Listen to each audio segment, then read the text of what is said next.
Broadcasting Network Incorporated, member KBP, kapisanan ng mga broadcasters sa Pilipinas. We welcome comments from our listeners, whether it be on issues or our programming. Our phone numbers are 897-8374 and 895-4460. You can also email us your suggestions on our programming. DZRJ, 810 AM, the voice of the Philippines, heard nationwide and all over the world via the internet streaming, which can be accessed via rjplanet.com. We repeat, our phone numbers are 897-8374 and 895-4460. Thank you for listening. DZRJ 810 AM is committed to bringing you the latest updated news that's important to you throughout the day. The Philippine Star is the trusted source for accurate, in-depth news coverage. DZRJ 810 AM, the voice of the Philippines, is proud to join forces with the Philippine Star, ensuring that you get the most accurate, trustworthy, and timely news that you can use all day long. The voice of the Philippines and the Philippine Star, teaming up to bring the news to you.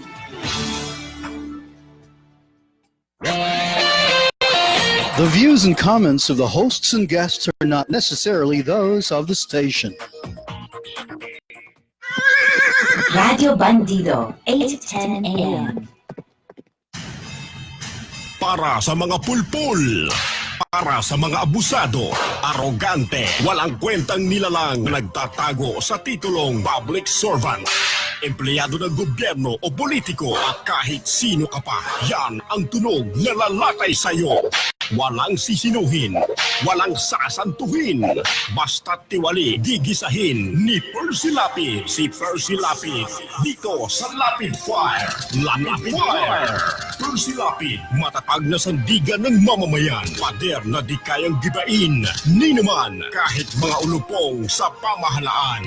Lapid Fire! Lapid Fire! Lapid Fire! Dito sa DZRJ, 810 AM. Magandang umaga. Congratulations. Tagahanga mo pa rin. Hindi mo lang nakukuha. Matagal na kami nakikinig sa'yo. Kasi magandang programa mo. Bukod sa mayroong tinatalakay na tama sa bayan, mayroong humor. At saka bilib ako sa'yo. Kasi nung minsan, parang nagagalit yung babae sa'yo. Pero hindi mo pinatulang, cool ka lang. Ang ganda ka. Kung mo ka ako yung si Percy ka. Magaling talaga. Talagang kakako. Maganda ka makiharap sa tao. Congratulations. Babati lang ako sa'yo. At more power. Keep it up. Percy Lapid Fire! Percy Lapid Fire! Tapang mo'y kakaiba, walang takot sa pagbira. Oh yeah! Oh yeah! Kapag mayroong anomalya, ibubulgar na talaga. Oh yeah! Oh yeah! Mga kurap sa gobyerno, ibibisto ng walang preno, maging ikaw man ay politiko.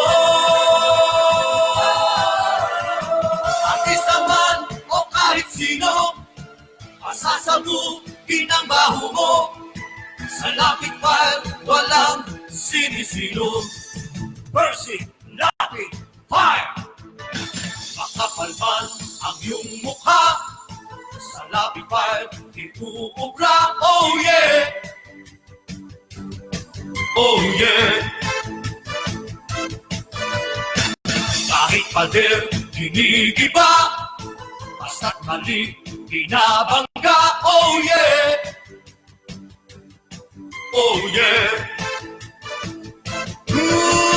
Mga kurap sa gobyerno, ibibisto ng walang preno, maging ikaw man ay politiko. Artista man o kahit sino, pasasabugin ang baho mo. Sa Lapid Fire, walang sinisino. Percy Lapid Fire! Percy Lapid Fire! Percy Lapid Fire! Percy Lapid Fire! Percy Lapid Fire! Percy!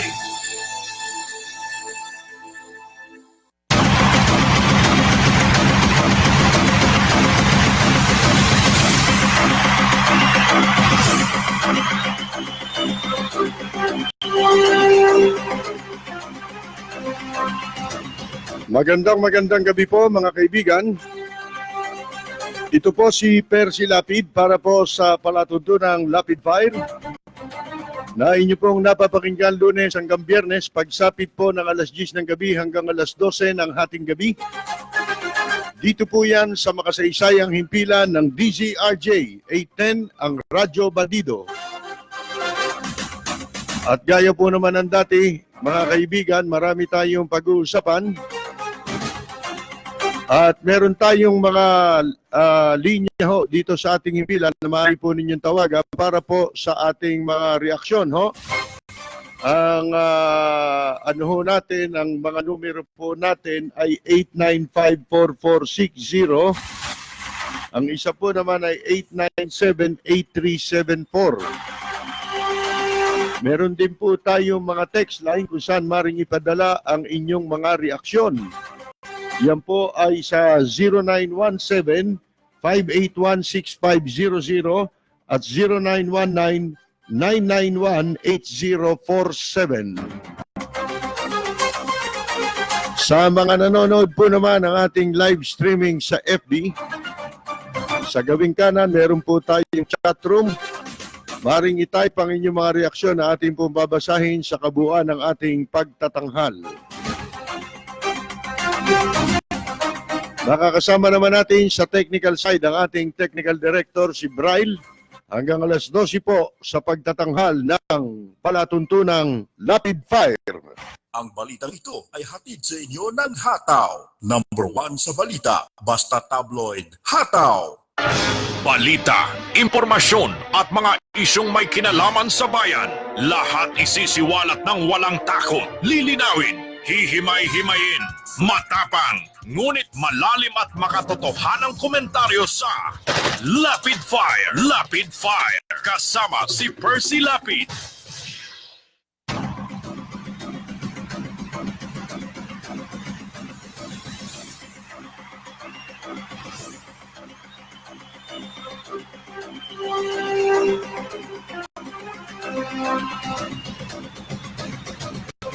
Gusto raw po ni Lito Lapid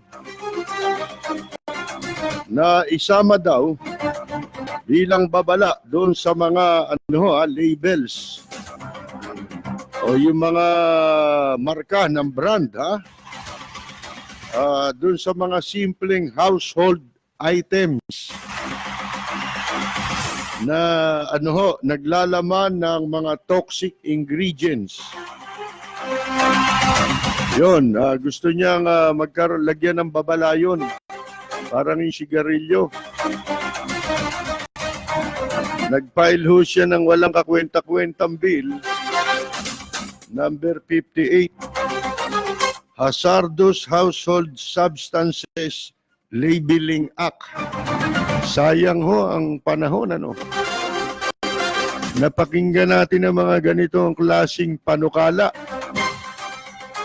Panukalang walang walang ika nga po kabuluhan. Gaano? Wala Sa pagkakaalam ko, hindi pa nauso yung mga ganyan-ganyang warning. Basta may lason, anumang household items, meron na yan dati, nakalagay bungo. Di ba may bungo? Ibig sabihin, nakakalason yun.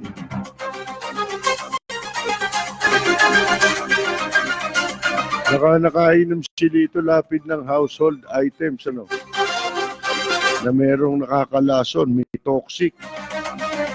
Sabi niya, gusto nating bigyang babala ang ating mga kababayan na itong mga simpleng gamit natin sa bahay ay naglalaman ng mga nakalalasong kemikal na maaring mapanganib sa ating kalusugan. Walang hiyang buhay ito. Ang daming magagawang batas. Ito lang ba? Anak ng...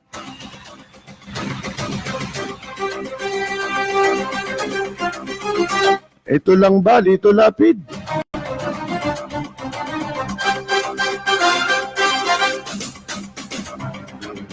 Gusto raw niyang bigyan ng babala.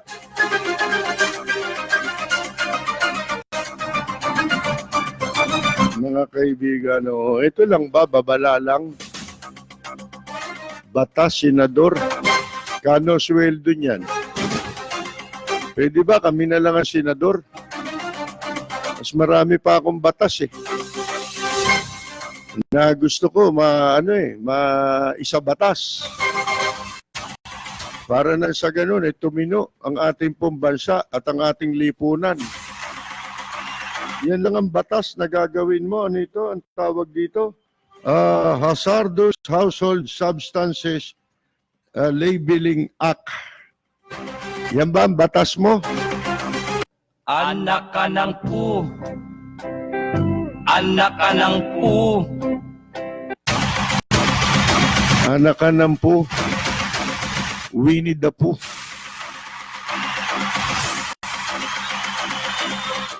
Unang-una ho, mga kaibigan, siguradong di siya umiisip niyan. Kasi mahirap niyang magawa yung ganung pamagat Sa kanya manggagaling, Hazardous Household Substances Labeling Act. Ngayon, ito namang Pilipinas daw, mga kaibigan, kuwan daw, balak na mag-withdraw doon po sa United Nations Human Rights Council bilang miyembro. Pagkatapos po na maipasa yung pong resolusyon ng Iceland na imbestigahan si Pangulong Duterte kaugnay po ng madugong giyera laban sa droga.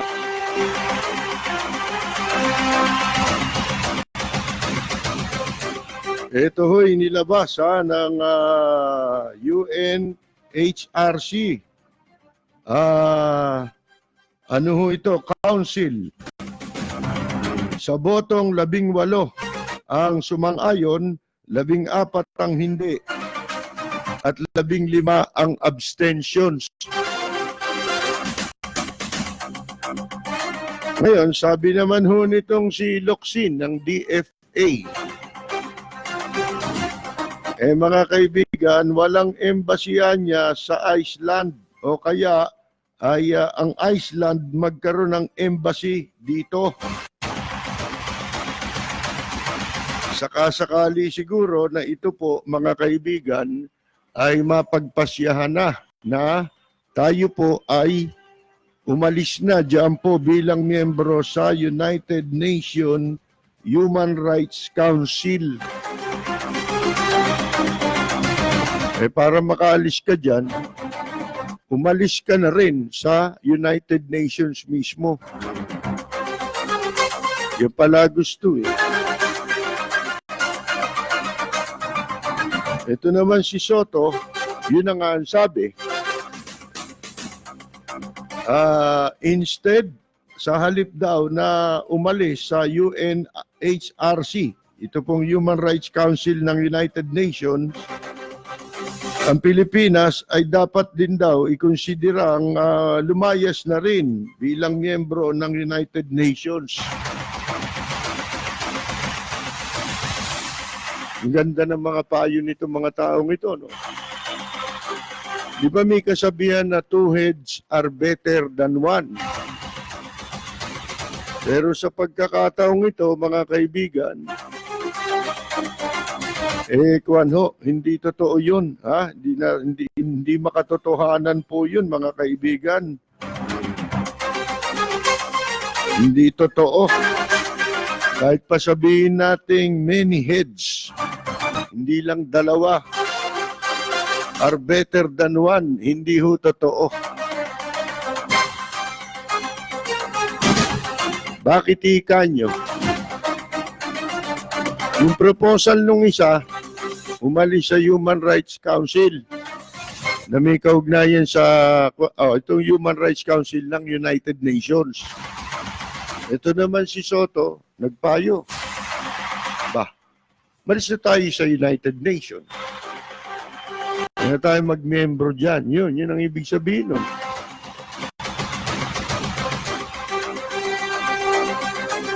Sasakripisyo na natin lahat, ibig sabihin.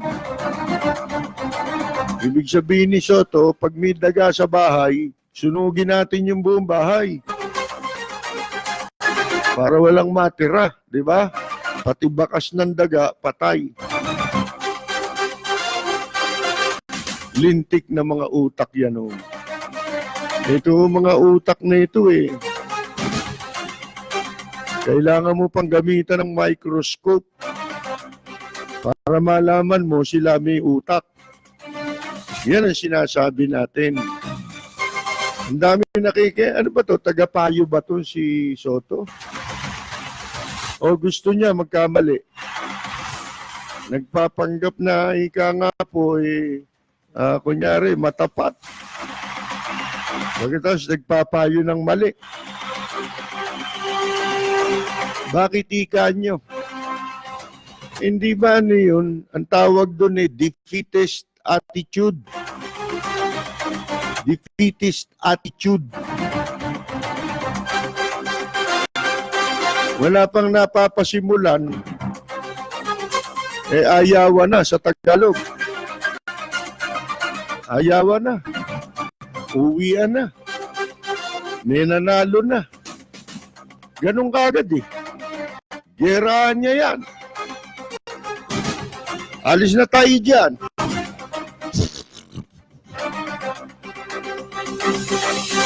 Di ba may mga kinatawan tayo dyan sa UN? Ano ginagawa ng mga yun? Ibig sabihin, may pagkukulang sila. Masama yun. Ganun pala tayo Alam pala natin, simulat sa pool. Wala pala tayong kapanapanalo sa China. Hindi na mga gera pinag-uusapan Pag-assert lang ng ating karapatan, ng ating kasarinlan. Hindi naman gera pinag-uusapan. Pag sinabi mo bang karapatan namin to, gera na.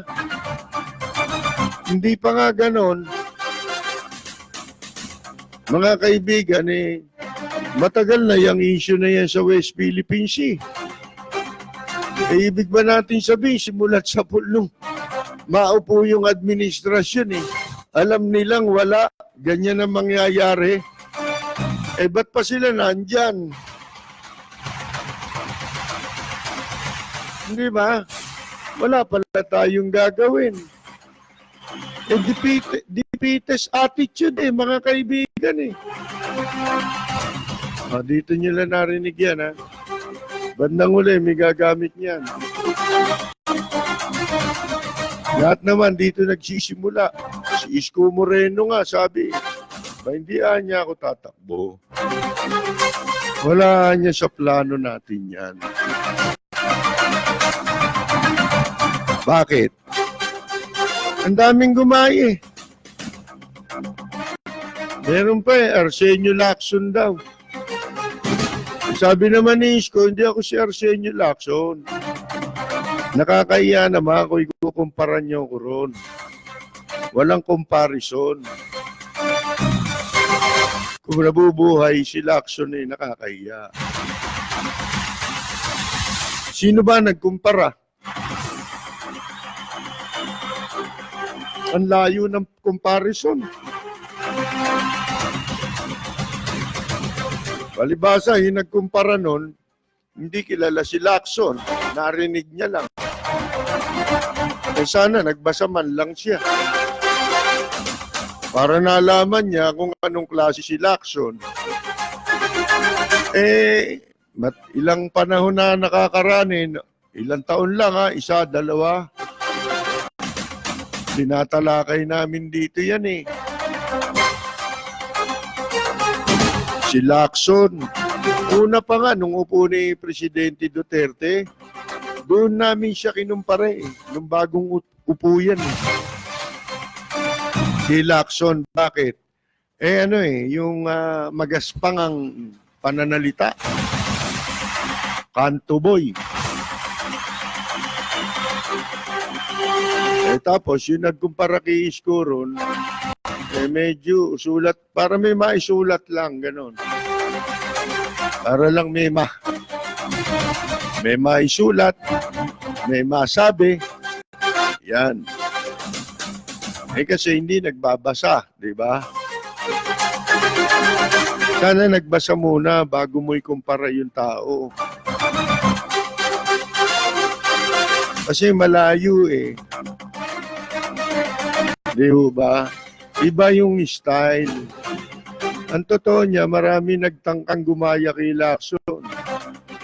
Yung nasirang Mel Lopez, nagtangkang gumaya kay Lacson dati yon. Arsenio Lacson itong pinag-uusapan natin, Mayor of Manila.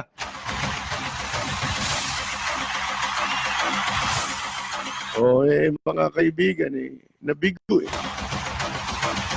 Sandali lang, sabit agad eh. Maraming gustong gumaya kay Lacson. Alam niyo yung panggagaya, yung comparison, hindi maganda yan. Sa totoo lang, lalo na kung malayo, lalo na kung sinasadya. Halimbawa, yung pwede mong itulad, ikumpara, kung talagang identical yung kanilang karakter nang hindi sinasadya. Pero kung alam mo ang karakter ng isang tao, yung dati niyang karakter, pagkatapos nabago, na merong pagtutularan sa iba, o nakakahawig ng iba, by sinadya yun. Pero kung from the very start, pag pinag-aralan mo ang karakter ng mga tao, magkapareho, identical yun. Hindi naggayahan yun, nagkataon pareho. May hawig. Pero yung gagaya lang tayo, tama si Isko Moreno na wag niyang payagan yung sarili niya na maikumpara kay Lacson. Kasi nung unang upo ni Presidente Duterte, nakakatuwa pa yung mga pananalita niya, hindi ba? Ganun magsalita si Lacson noon. Kaya si Lacson ay kahit saan magtalumpati yan, sa mga plaza, lalo na pag Plaza Miranda, talagang ang tao nag-aabang. Pagka nga raw merong mga mga political rally, kampanya, si Lacson ang ginagawang last speaker. Hindi ho yung mga kandidato mismo sa national election. Halimbawa, presidente, vice-presidente, hindi ho sila ang huling magsasalita sa programa. Ang huling magsasalita ay si Lacson. Bakit? Kasi po si Lacson, pagka natapos ng magsalita, nauna yan, wala nang makikinig sa iba. Ang talagang dinadayo ng tao sa entablado na mapakinggan, si Arsenio S. Lacson.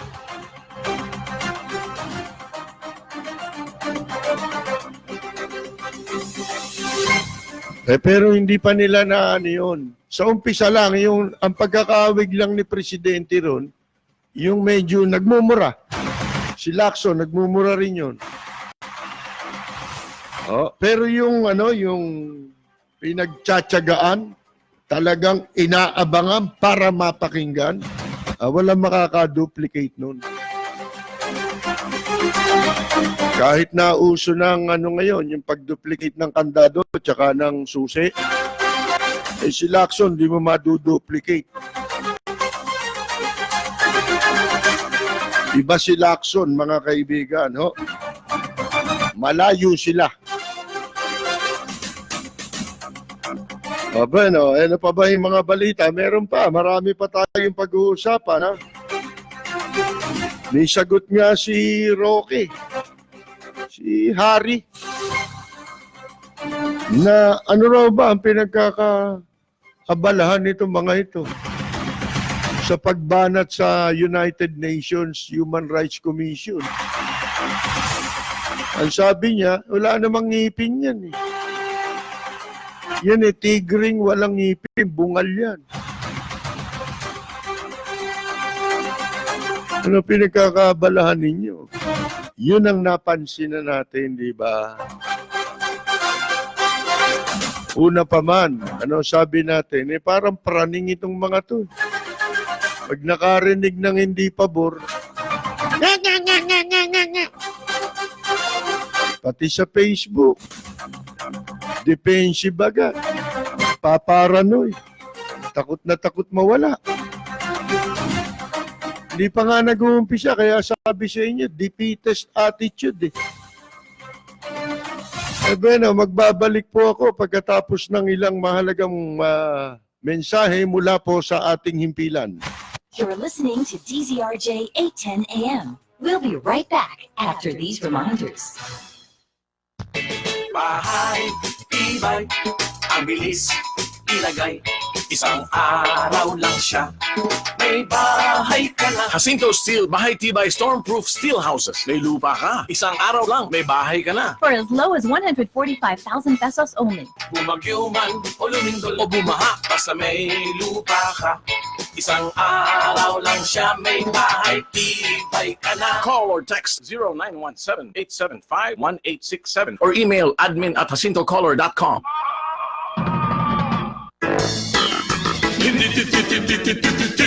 Bravo! Bravo! Susubod lang ang sugot. Bravo!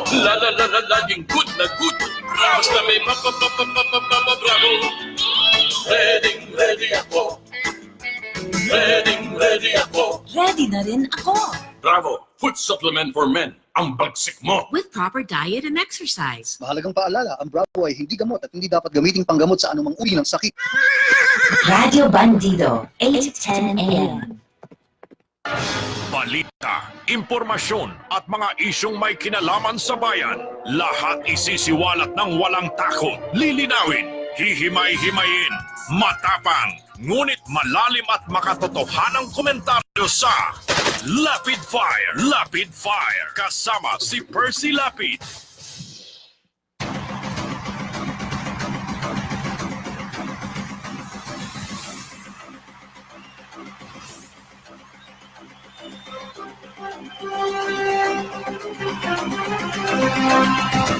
Ang mga praning, mga kaibigan, sabi ni Soto, alis na raw tayo pati sa UN.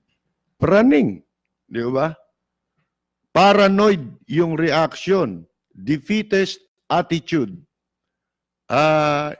Tinignan ko kahulugan ng defeatist attitude. Eh. Nabanggit ko na yan nung last broadcast natin. Juan, 2 beses siguro, di ba? Mga kaibigan, yun yung di pa nag-uumpisa, ang inihalimbawang kahulugan ay yung karera sa takbuhan. Hindi pa nag-uumpisa yung takbuhan, pinapalagay mo na natalo ka. Di ba? Ibig sabihin, wala ka pang ginawa. Di ba? Ganun ang nangyayari po ngayon sa atin. So, useless tayong mag-usap-usap. Pagka mga ganyan ang issue, nakita mo na ang reaksyon. Yung impeachment na sinasabi, wala pa, ipapa-impeach naman daw si Robredo. Anong mga kwenta yan? Wala na, hindi matatapos. Bakit? Pinapalagay nila basta hindi pumabor sa administrasyon, si Robredo may kasalanan. Ginagawa nila kasalanan agad ni Robredo yun o kaya ng kung sino. Sa totoo nga ngayon, wala ng oposisyon, di ba?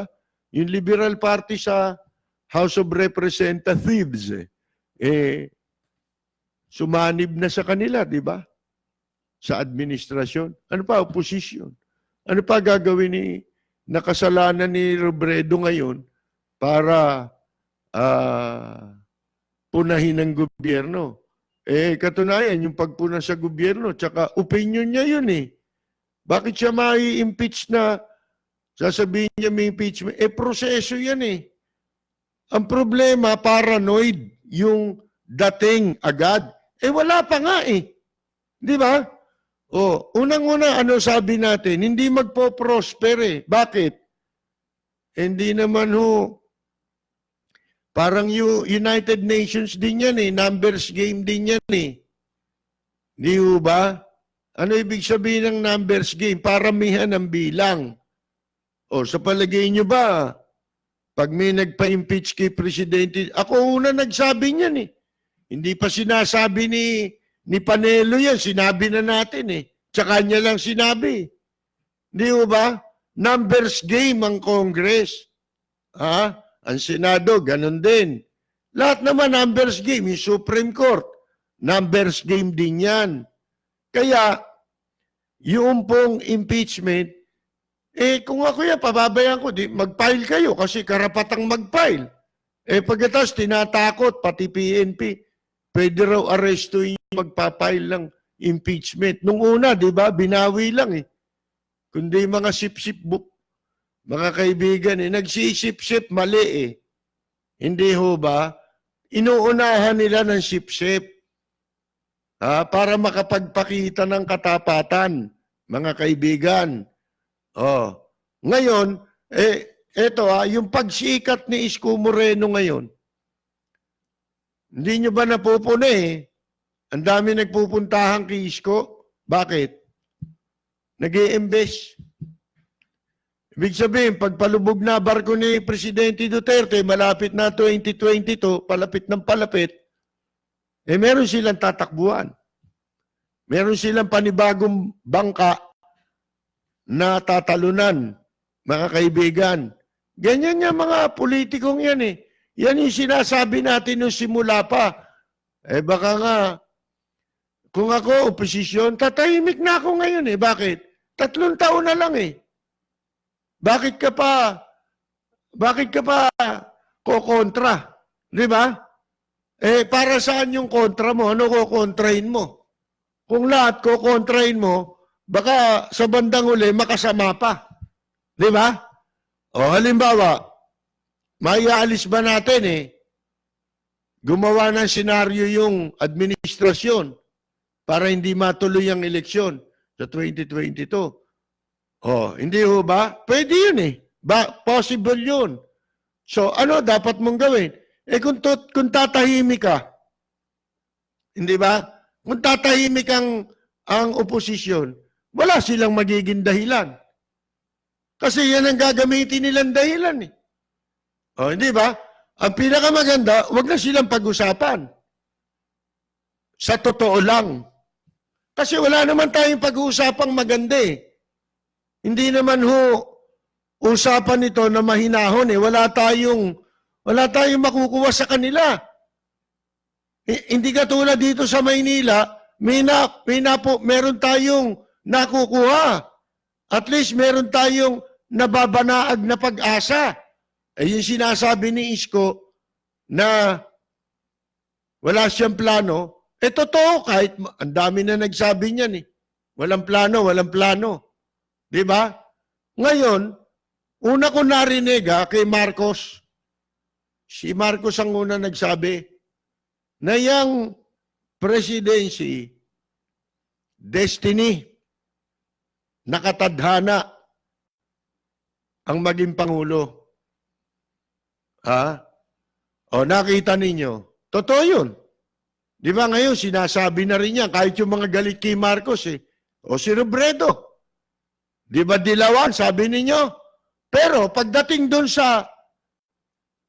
tinanong siya kung meron siyang balak na tumakbong presidente sa 2022, hindi niya raw masasabi yan kasi yung presidency is destiny. Ano ibig sabihin nung nakatadhana? Pag sinabi nakatadhana, kahit yan ambisyonin mo, Pag hindi para sa iyo, hindi para sa iyo. Pero yan, anumang bagay, katulad ng presidency, hangarin mo man yan, kung hindi yan nakatadhanang maging sa'yo, hindi sa'yo yan. Katunayan, noong 2010 election, sino mag-aakala na meron pang lilitaw na kandidato na makakalaban si Villar? Solo-solo na ni Villar ang trono. Katunayan inaantay na lang eleksyon. Siguradong mananalo na sana nun si Villar. Palibasa, hindi niya destiny. Mga kaibigan, ano nangyari? Namatay si Cory. Pagkatapos, nung inilibing, abay, dumaan yung sasakyan. Nakasakay si Panot. Nakatalungko sa bintana, di ba? Naawa tao. Ba naging presidente? Sabi ko, ito na presidente. Nagiging presidente. Bakit? Naawa tao at saka yabang ng pangkat ni Villar noon. Baka akala ninyo, mga hambog. Pati mga media niya, akala mo kung sino hambog. At ang laki ng pera na ginagasta ni Villar. Ano nangyari? Ubos. Baka akala ninyo ang survey, lahat ng survey, ultimong survey sa kabaret, bibili ni Villar. Para wala silang ilalabas maya't maya, kundi survey, siya number 1. Survey-surveyan lang. Lahat ng klase, ang pinakamagandang racket nung panahon na yun, survey. Bibili ni Villar. Lahat, isang baul. Ang survey nila. Pag kailangan ng balita, bubunot ng isang survey. Pakilabas nyo nga sa dyaryo. Labasan naman sa dyaryo. Number 1 si Villar. Ano nangyari? Anyari? Yun yung tinatanong. Bakit? Hindi niya destiny. Diba? O kaya, hindi niya panahon yun. Alam ba ninyo, sabi ko, before election, malayo pa election, iniisip ko kung sino ang magandang makatandem ni Presidente Duterte. Wala pa nag-iisip nun. Meron akong column tungkol dyan Maliit lang yun. Nilagay ko. Ginawa kong tandem, Villar-Duterte or Duterte-Villar. Yung para pulsuhan ang publiko, yung naaabot ng aking readership, mga kaibigan, sa aking column. Wala Pero, alam ba ninyo, kung tutusin, kung ang tumandem kay Duterte, na vice president niya, si Villar, hindi naman papayag. Pinload ko na pinalutang ko na Akala ko kakagatin hindi nag-materialize yung ganon. Yung tandem na yun. Yun sana panahon ni Villar.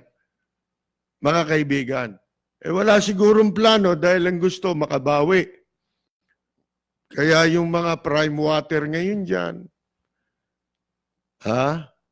dyan sa Bulacan, di ba, nagsisimula na, baka kaya nawawalan ng supply ng tubig, para mapasakamay na ng prime. Kumpanyang may-ari si Villar, yung pong tubig. Ngayon, sinasabi ko lang, ngayon, sabi ni Isko Moreno, wala ko kanyang plano na tumakbong presidente. Pero kahit wala kang plano kung halimbawa, naging maganda ang kanyang performance, na ituloy niya yan, at yung mga pangako niya ay kahit wag na lahat yung pangako niya mga kaibigan mga 80% lang nung pinangako niya Kung magagawa niya yan before 2022, wala na tayong panlaban. Kasi wala sa kanya ang desisyon.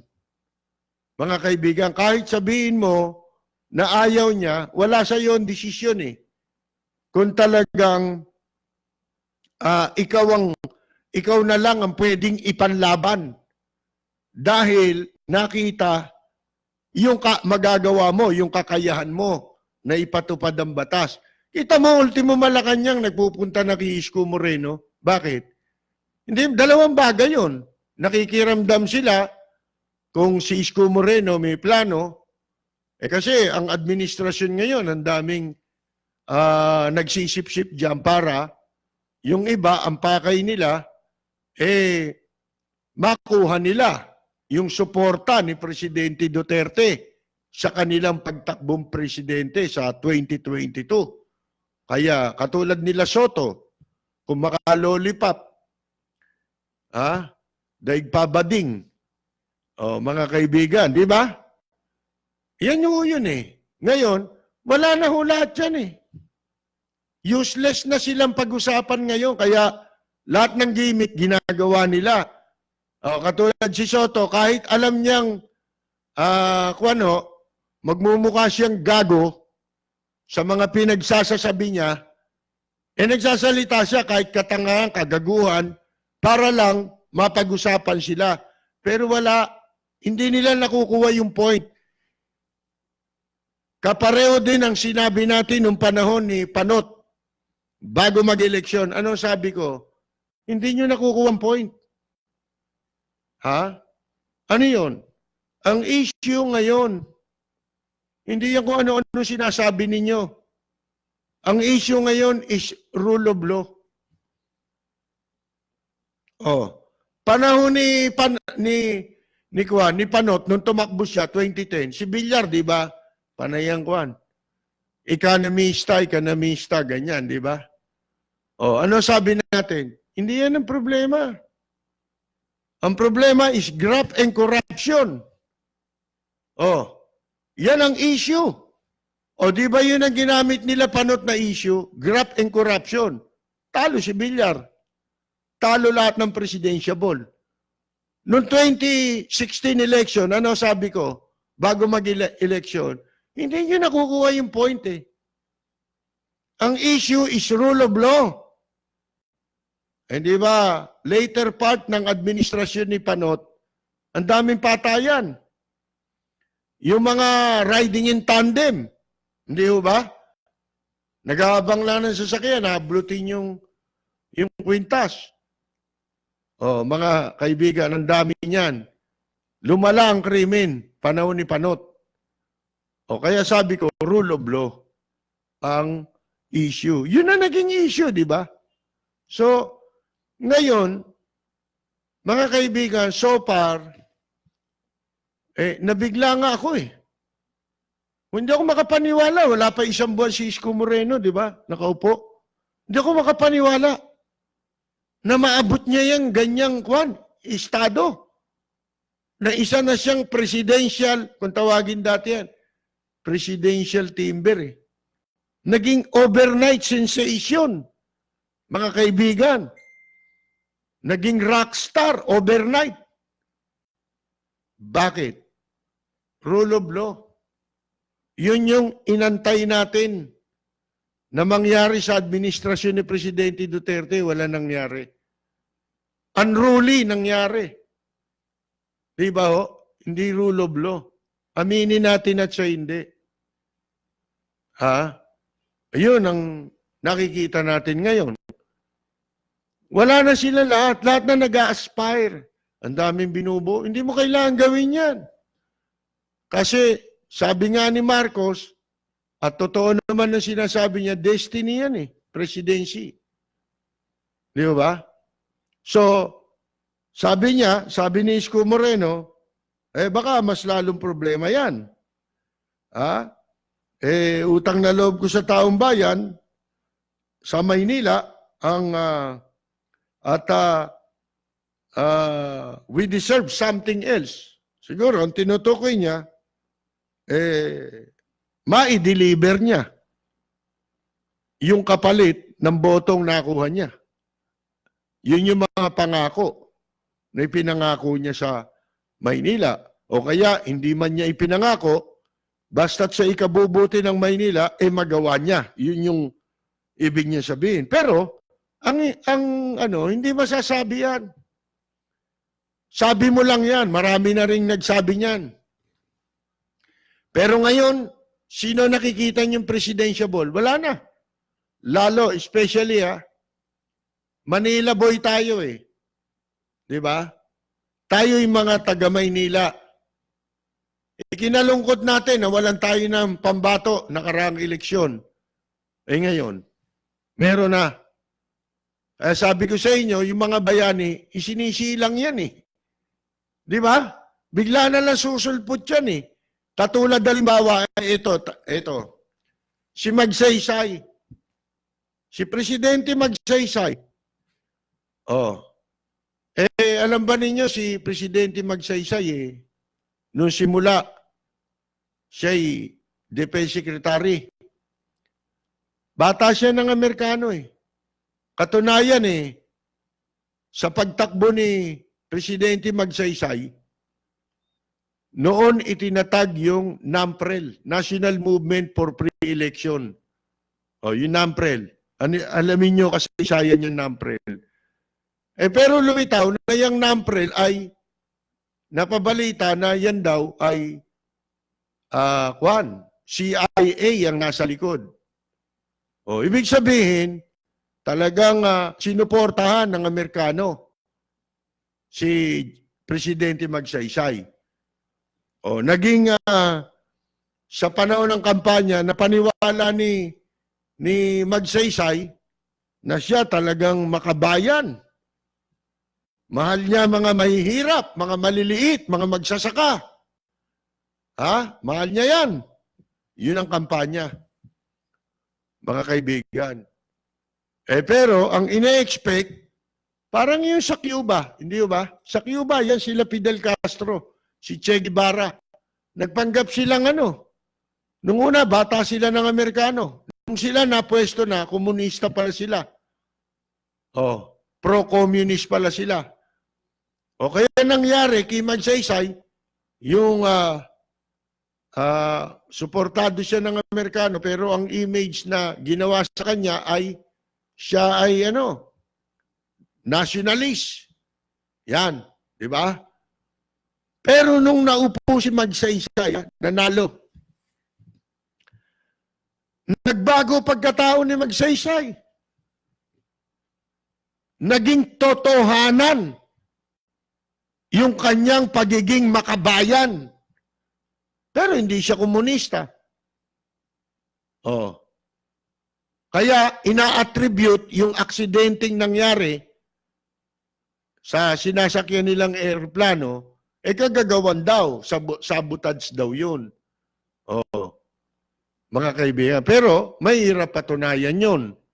Yun haka-haka lang, conspiracy theory kung tawagin, di ba? Pero si Magsaysay, presidente na, lumalabas ng Malacanang, mag-isa, nakasakay sa jeep, owner type jeep. Kung saan-saan pumupunta, kinakausap ang mga magsasaka. Di ba sila Luis Tarok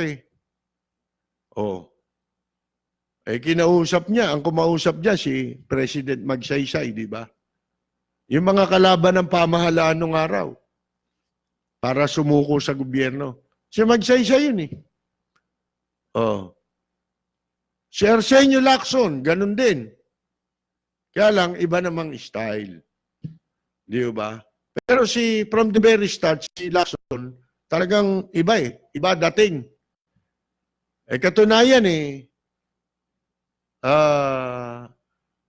si Magsaysay, nung tatakbo, kinauuna niyang kinausap si Lacson para maging vice president niya.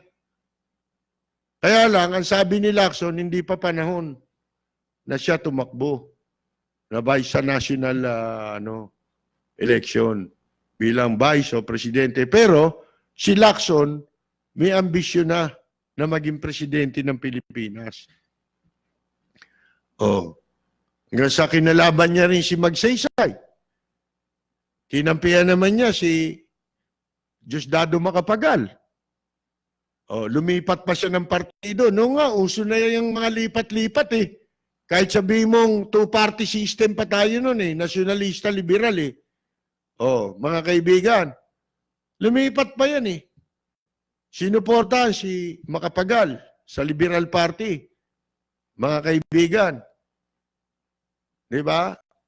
Nanalo. Kasi hindi ko popular noon si Lacson, lahat ng gawin niya popular. Hindi rin naman. Pagdating sa mga botohan, actually, nung naging congressman pa yan eh, si Lacson, bago naging mayor yan. Oh, mga kaibigan, isa sa mga nakalaban niya si Marcos. Oh, kasi binanatan niya sa Kongreso, nagalit si Marcos sa kanya. Alam niyo kung bakit? Ayan si Lacson, nung bagong abogado, kwan yan, isa siya sa mga defense lawyer, yung grupo na tumulong para iapila yung kaso ni Marcos dahil nakumbik si Marcos sa kasong murder. Oh, mga kaibigan, isa siya. Hindi maliwanag kung kasi bata siya noon na abogado. Oh, hindi natin alam kung alam ni Marcos. Siguro alam ni Marcos. Pero si Marcos, pag binabanatan siya ni Lacson, walang reaction na violente si Marcos towards Arsenio Lacson. Bakit? Kasi doon ko kilala si Marcos eh. Yun ang pagkakabasa ko sa ugali ni Marcos eh. Once na si Marcos may utang na loob sa tao, hindi niya kinakalimutan yun.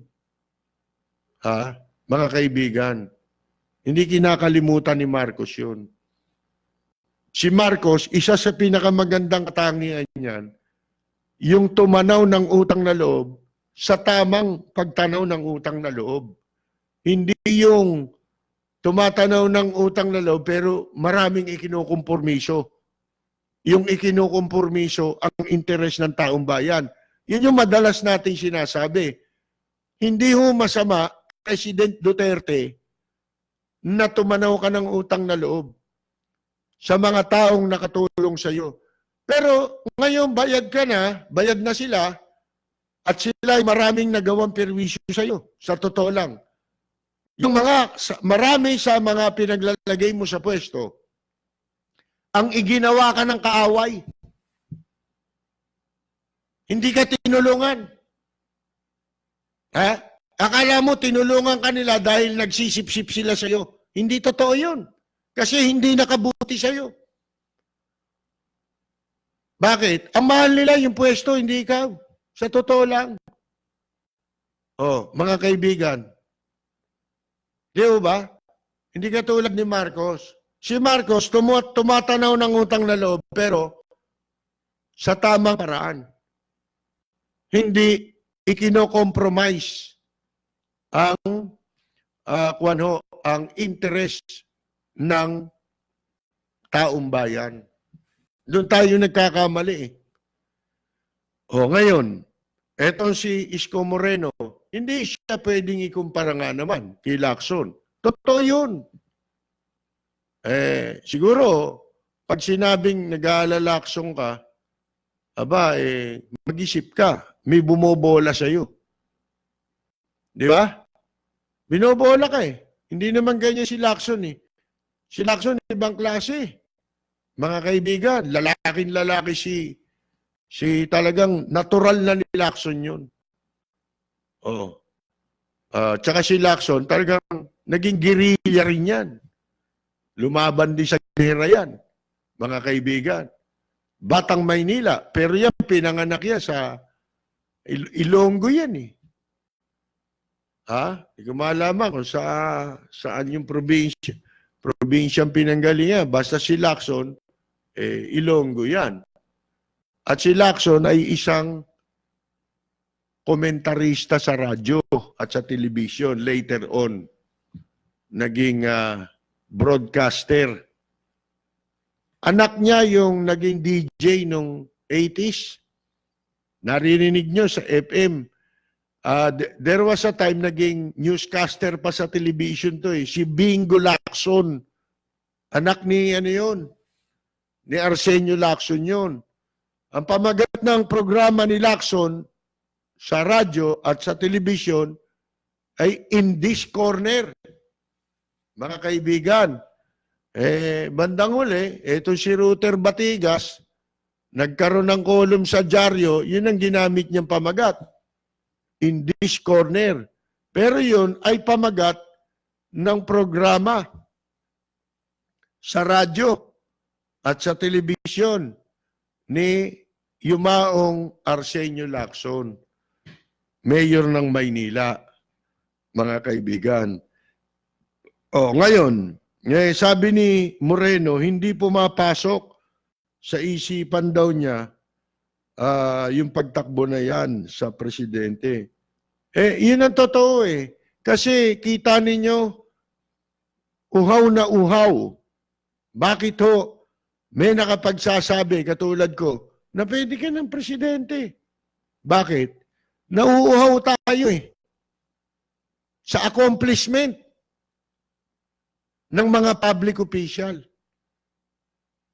Kaya useless ng pag-usapan ng national level, senador, presidente. Wala eh. Wala tayong nakikitang delivery. Hindi tayo satisfied sa performance. Hinahanap natin yung accomplishment na mabilis. Pwede namang nagawa yun eh. Kaya lang, ano nangyari? Na-overtaken eh ng mga pakikipag-away. Yan, kasalanan ng mga nakapaligid. Kasi sinasabi ko nung umpisa pa, bantayan natin, tayong mga sumuporta kay Presidente Duterte, yung mga nakapaligid. Galit pa yung iba eh. Siyempre, maalata agad sila. Di ba? Kaya, magagalit nga sila sa atin. Pero yan ang totoo eh. Mas maraming damage ang ginawa ng mga nakapaligid kay Presidente Duterte kaysa naitulong sa kanya. Hindi ho ba? Yun ho. Sabik na sabik ngayon tayo. Yung mga ginawa, samantalang ang pagkakaalam natin, si Presidente Duterte, pagka nakaupo to, ito na yung inaasahan nating magdi-deliver ng mabilis na pagbabago. Nabigo tayo doon. Natabunan nyo ng mga pagsisipsip. Ano sabi natin? Huwag mo intindihin yung mga aso na tumatahol.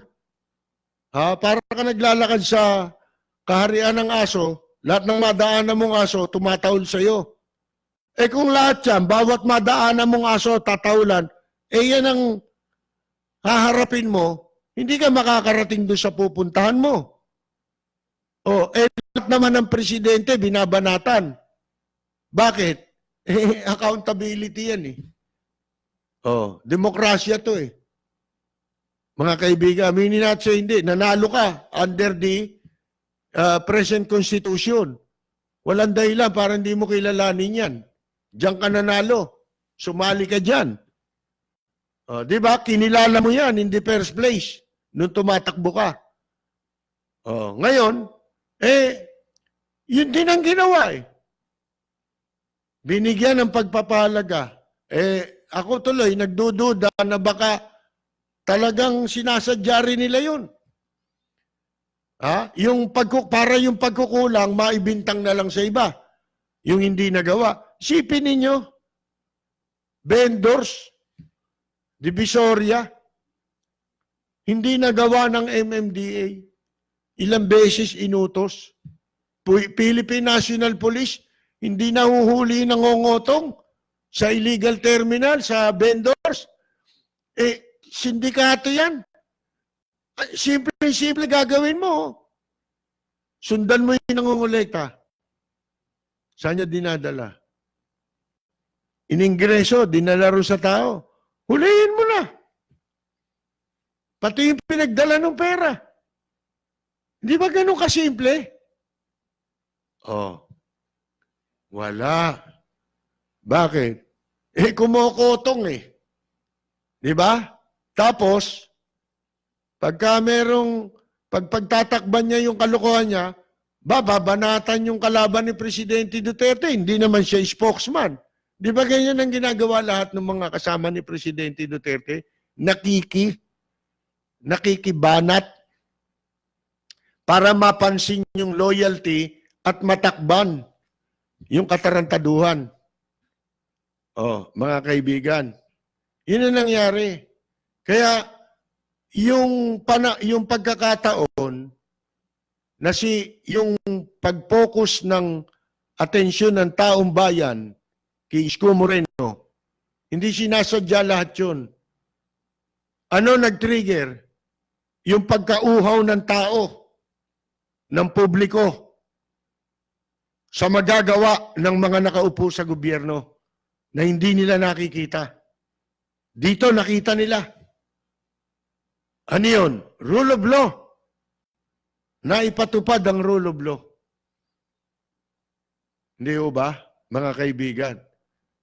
Oh, hindi nagawa. Ito namang walang yan si Erap. Ang isinasangkala na naman ito, mahirap. Kinakantsawan pa eh. Yung ginawa ni Isko Moreno eh. Madali lang daw yan rule of law.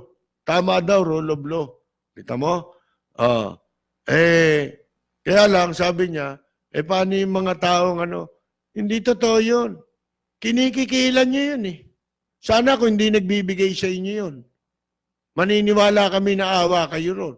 Pero rule of law talaga ang issue, mga kaibigan.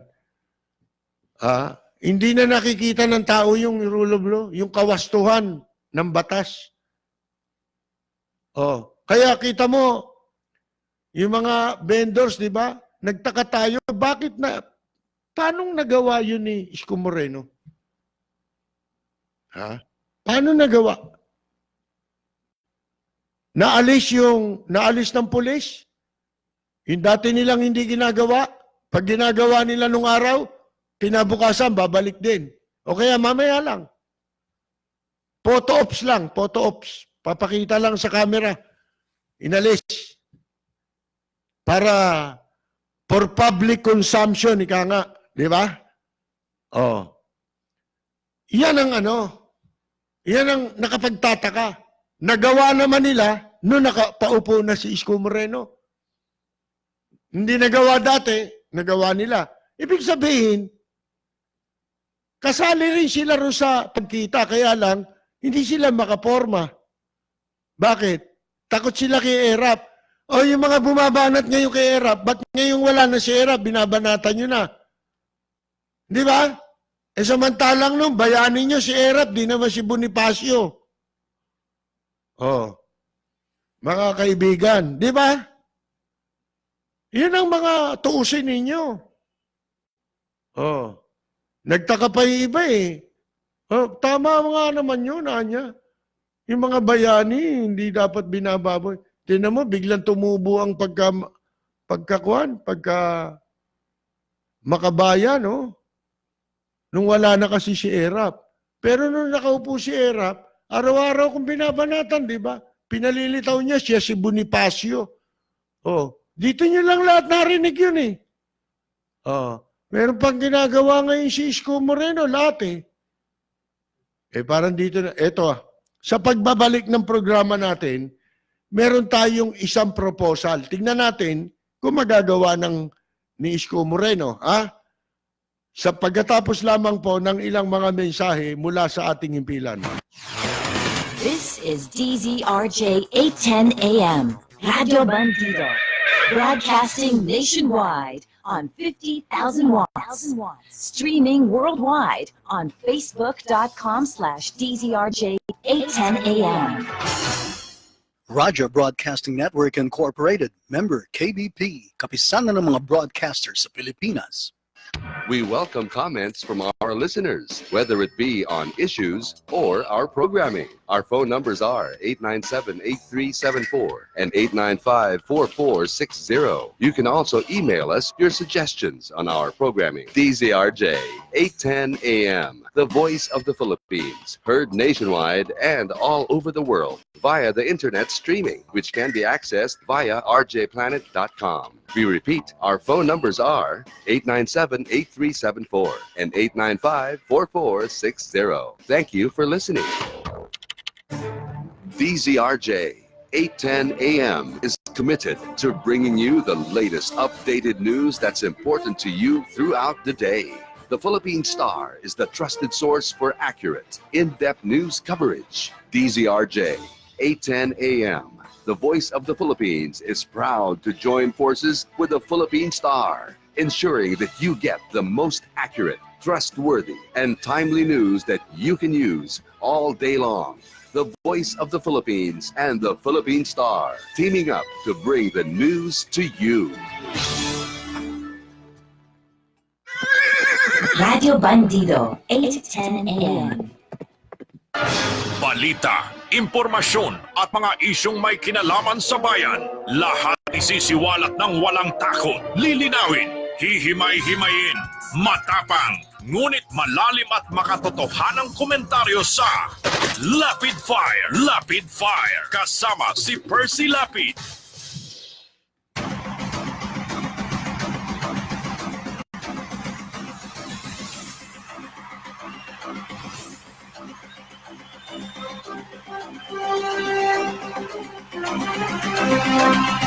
Magpapatuloy po tayo bago tayo bumalik sa pinag-uusapan natin.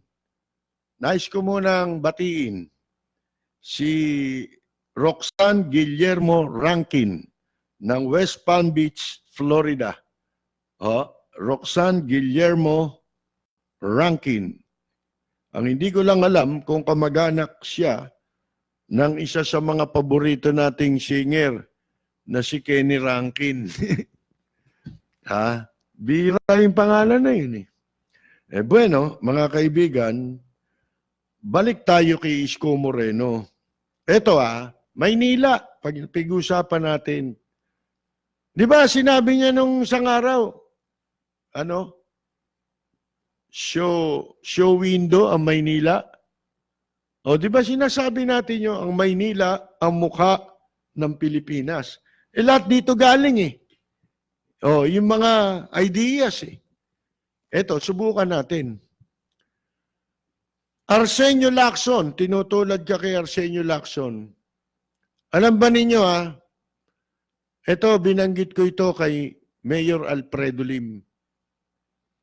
Kung sakaling nakabalik sana siya. Pero wala eh. Okay naman itong nakikita natin ginagawa. So, okay tayo dito. Kasi yun naman ang pinaglalaban natin, yung tama eh. Di ba? Tama yung ginagawa, mali siya dati, tama siya ngayon eh. Maraming bagay na ganun. Lalo na, halimbawa, katulad ko, ako, paniwala ako, basta tama ako eh. Pero nung sinasabi ko yung tama, ako lumalabas na mali. Bakit? Paano? Maraming apektado nung tama. Pero hindi nangangahulugang mali ako. Dahil sabi nga kahit 1,000 anghel magsabing ikaw ay mali. Kung tama ka, tama ka. Mga kaibigan, ngayon, eto, total mahal mo kasaysayan, ang sinasabi ni Isko Moreno, ibabalik niya ang dating ganda ng lungsod ng Maynila. Yung mga panahon na ang ganda ng eskolta, ibabalik niya yun. Yung dating glory ng Maynila. Maganda. Sinabi ko noon kay Mayor Lima nung 2 eleksyon na nakakaraan kung makababalik ho kayo, Mayor. Isa sa pinakamagandang suggestion ko ho sana, baka pwede, yung pong Plaza Miranda, ipagawa nyo, na binaboy ni Atienza. Si Atienza, bumaboy niyan Kung ano-anong katarantaduhan na nilagay dyan. Ganang tiles, kung ano-anong kalukuhan, di ba? Para kumita lang. Ngayon, anong ibabalik natin dyan? Ibalik ko ninyo kung saan nakilala yung Plaza Miranda. Iyan hong Plaza Miranda, ito baka nakikinig ang kampo ni Isko Moreno. Nulit ko lang, hindi sa kanila galing to, sa akin galing ha. Masyado maraming magnanakaw ng karangalan eh. Lahat kasi ngayon, inanakaw. Talaga maraming magnanakaw na Pilipino. Yung iba, para makapagsip-sip, magnanakaw ng idea para lumitaw na sila yun. Eto, ang Plaza Miranda, speaking of Lacson, yung mga panahon nilang yan, na hindi na natin inabot, simula nung bombahin, o pagkatapos na mabomba ang Plaza Miranda noong 1971 ba yan? 72? Binomba yung Plaza Miranda. Di ba? O 72. Mga kaibigan. Ngayon, yung Plaza Miranda dati na yan, kumbaga, para sa akin, yan ang simbolo ng press freedom na nakalagay sa saligang batas natin.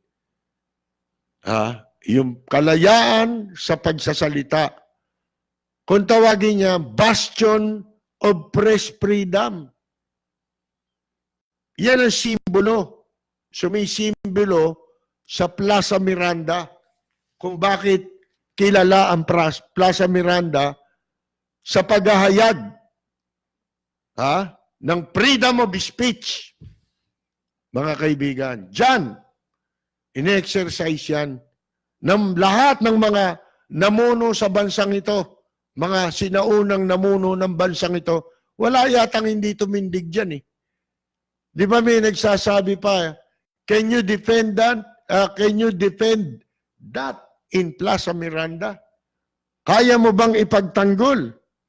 Halimbawa, may binatikos ka. Yan ba sinasabi mo? Kaya mong ipagtanggol sa Plaza Miranda? Ibig sabihin, challenge. Para kayo sa magdiskusyon, magharap sa Plaza Miranda, maginoong paghaharap. Yan ang lugar, dako ng maginoong pagsasabi ng ating saloobin. Paghahayag ng ating kalayaan sa pagsasalita. Ibalik mo yan. Magtayo ka ng entablado dyan, not necessarily araw-araw lalaspagin lang ng publiko. Kahit symbolic lang na entablado ng Plaza Miranda, ilagay mo. Ngayon, merong kasama yon na magpapaalala sa kasaysayan ng Plaza Miranda. Pagkat Maynila yan eh. Tsaka niya ipatanong sa akin. Dahil pag dito ko sinabi, baka pagkapirahan ng iba. Basta yun lang sinasabi natin. Ibalik mo ang dating glory ng Plaza Miranda. Yan, isa sa magiging accomplishment mo yan. Hindi ka na malilimutan dyan. Ngayon, kung paano nyo gagawin yan, isipin na ninyo. Katulad nung sinasabi ninyo, magagawa nyo pala, magagawa yun eh. Ibalik mo yung dating itsura ng eskolta, wala ka namang gagawin eh. Kung hindi, i-preserve mo lang eh. Yung mga dating building, mga kung ano-ano, na palatandaan. Na nasa isa kang lugar. Kaya ako, isang issue ko labang kay Bayani Fernando, binabanggit natin ito. Alin? Pinatanggal yung yung Tory dun sa Akwan, yung parang sa Welcome Rotonda, di ba? May mataas. Malalaman mo, nandun ka na eh. Very kwan yan eh. Landmark yan eh. Mga kaibigan eh. Malalaman mo, nasa Baclaran ka na, pag nakita mo yun, tinanggal nila yun. Bakit? Para magkapera sila. Akalain mo, ang laki-laki na Rose Boulevard para paglagyan ng footbridge, doon niya napiling ilagay. Talagang kahangalan, mga kaibigan. Yan. Alam nyo, maganda yung gagawin niyang yan. Ibabalik niya yung, katulad nung kinukwento ko sa inyo nung ako'y unang mapunta sa San Francisco, California. Oo. Eh di ba yung tinuluyan kong hotel bulok na building. Doon sa, kasi ano na lang ako yung mamamasya lang ako ng ilang araw, nagpaiwan ako umuwi na yung mga kasamahan namin, lahat ng nag-cover doon sa biyahe ni Ramos. Gusto ko mabisita yung ilang kakilala na nandun. So, nagpaiwan ako. Wala man akong tutuluyan. Di ko alam mga kamag-anak ko pa paano. Nakakaya namang sila agad ang kukontakin mo. Nag-check-in muna ako sa hotel. Nung mag-check-in ako sa hotel, nakita ko yung Pilipino yung kinausap ako, nakipagkwentuhan sa akin di kwentuhan kami. Sabi ko, sino ba may-ari nito? Ay, hindi, kilala mo may-ari nito. Sabi ko, ha? Hindi ko kilala sino ba may-ari? Hindi, kilalang tao sa atin. Sino ba? Si Amalia Puentes Anya. Ha? Kilala ko yung asawa ni Amalia Puentes dahil kako. Laging nagpupunta rin sa 365 yun, si Joey. Doon sa Intercon. Kilala namin yun. Amerikano yun ngayon, sabi ko, ba't hindi nila pinapaayos to? Mayaman pala sila. Naku, hindi, bawal dito niya. Gibain tong mga building dito. Ganun ba? Ay ko, tayuan sana ng bagong building. Kasi nakakatakot yung hotel. Pati yung elevator, yung makakapal yung elevator, 2 pinto, yung isa, yung dalawa mayroon pang parang accordion, di ba? Pagkatapos sasara yung kwan. Ganon, mahal nila ang kasaysayan. Hindi mo pwedeng, dito, pinabayan.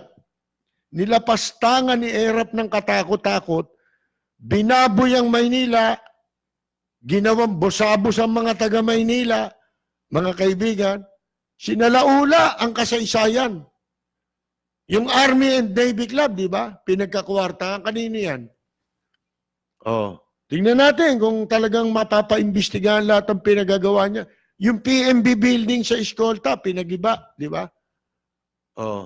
Isa yun sa mga makasaysayang gusali sa Escolta. Sana ibalik nila, magpagawa si Isko dyan ng isang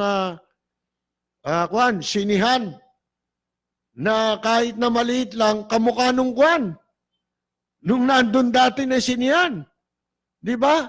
Nakikita ko hindi ko matandaan yung pangalan ng sini. Alisa Dalaw. Lyric ba yun, yung sini ron? Malapit sa may Saburi. Malapit na ron sa Jones Bridge, di ba? Pero pang isa 2 yata yung sinihan dyan yung mga makasaysayang lugar dyan sa Escolta. Escolta pa lang ito. Di ba, Avenida Rizal, binaboy din ni Atchesa yan. Pinasaran yan. Sipin mo, saan dumaan yung jeep, ang traffic dyan. Santa Cruz. Kaya yung mga tao ayaw na magpunta riyan. Di ba? Noong nakabalik lang si Lim, 2007, tsaka lang binuksan ulit ang Avenida Rizal, di ba? Pinasira lahat ni Mayor Lim yung ginawa ni Atchesa. Tapos, ang lakas ng loob ni Atchesa, magbintang ng, alam nyo, kahit corrupt si Erap, hindi dapat manggaling sa bunganga ni Atchesa yun Kasi corrupt din siya Kumbaga, ikaw ang pinakahuling taong pwedeng magsalita pagdating sa corruption. Kasi ikaw corrupt ka Di ba? Hayaan mo na yung pagpuna sa corrupt sa hindi corrupt. Pero ganun magmalinis. Gusto mo magmalinis, gagamitin mo pang deodorizer si Erap Pareho lang naman kayo, diyan ka nagmana. Di ba? Ngayon, ang daming mga makasaysayang lugar sa Maynila o kaya ay pwedeng magdagdag pa. Aabangan natin yan. 2 taon lang yung sinabi niya by 2021 yung mga historical sites sa Maynila. Talagang dapat minamahal natin yan. Para matutunan mo rin, imposible mong mahalin ang bansa mo kung hindi mo alam mahalin ang kasaysayan. Hindi ho ba? Kung hindi ka marunong rumispeto at gumalang sa ating mga bayani, yung mga monumentong yan itinayo para sila maalala, para pagkukulan sila magsilbing inspirasyon sa ating mga mamamayan bilang Pilipino. Ginawa ninyong comfort room eh. Mga kaibigan, di ho ba? Nilinis. Ngayon yung nakita ko sa social media, yung underpass naman doon sa mismong sa City Hall na ang baho. Sipin mo, 6 na taon si Erap na yung bakuran niya, hindi niya napaayos. Walang napaayos to eh. Si Erap eh. Puro bulsa niya inatupag eh. Mga kaibigan. Ngayon, ang daming magagawa. Isa na nga dyan, yung Plaza Miranda. Di ba?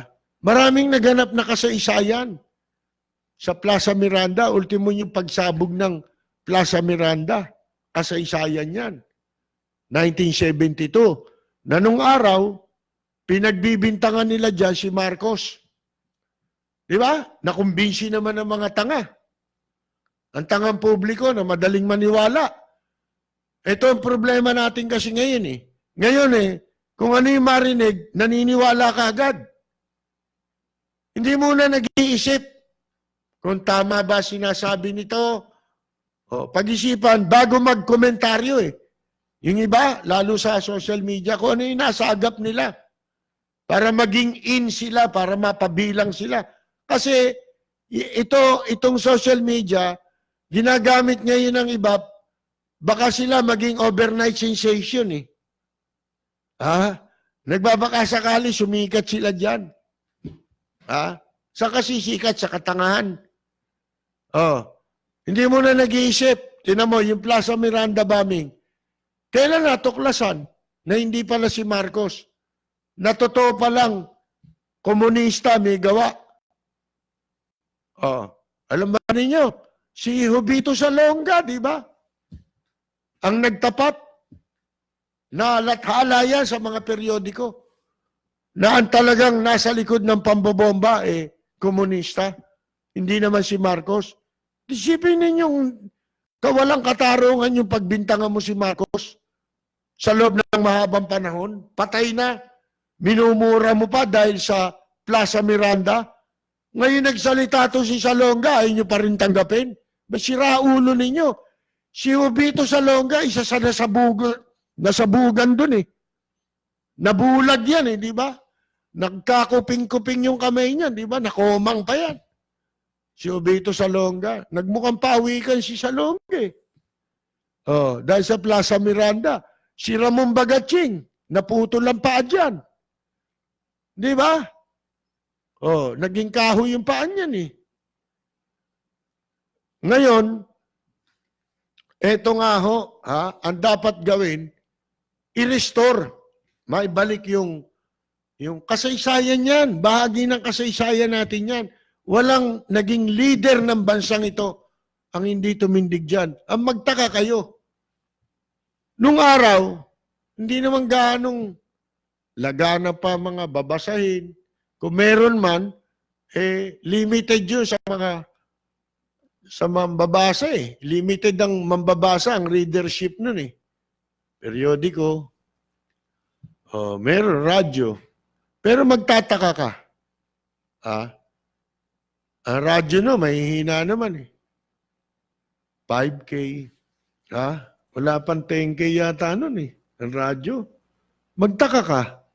Pag nagsalita sila sa Plaza Miranda, especially Arsenio Lacson, kaya yan eh, talagang sinusubaybayan ng tao. Panonoorin talaga. Lacson, magsasalita na ko. Andiyan na.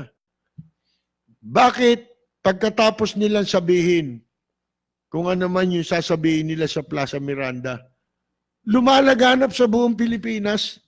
Magtaka ka ha? Hindi pa ganun kaunlad ang teknolohiya, ang technology. Pero ang bilis lumaganap, ano? Ng mga, talagang pagkatapos nun usap-usapan na sa mga barberya. Kwentong barbero na. Yung sinabi ni Lacson, kung ano yung sinabi niya. Mga kaibigan. Yun ang kwan Yun ang mga pangyayari sa Plaza Miranda na hindi na inabot ng mga sumunod na henerasyon. At least tayo, before martial law, inabot pa natin. Hindi ba? Kaya lang, mga bata pa tayo.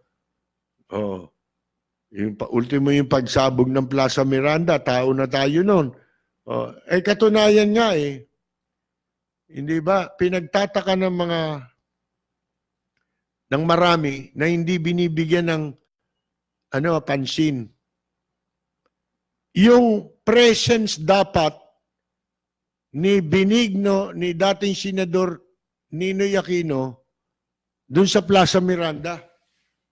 Nung sumabog yun, wala siya nun Supposed to be, nandun siya Mga kaibigan Supposed to be, isa siya dahil isa siya sa mga sa mga leader ng oposisyon, prominente.